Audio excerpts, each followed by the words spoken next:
Quick rental বিদ্যুৎ কেন্দ্রের চুক্তির বিষয়ে আদালতের রায় এলেও সহজে তা থেকে বের হওয়া যাবে না।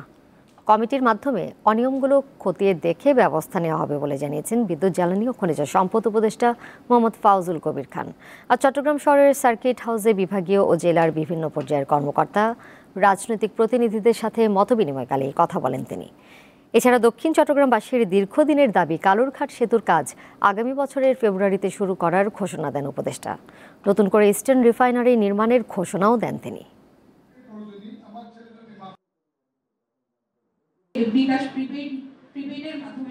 আমরা একটা জাতীয় কমিটি ক্রিয়েট করেছি যারা বিদ্যুৎ বিভাগের কেউ নয়। জাস্টিস মইনুল ইসলাম, হাইকোর্ট ডিভিশনের প্রাক্তন বিচারপতি, তাকে সভাপতি করে একটা কমিটি করেছি আমরা।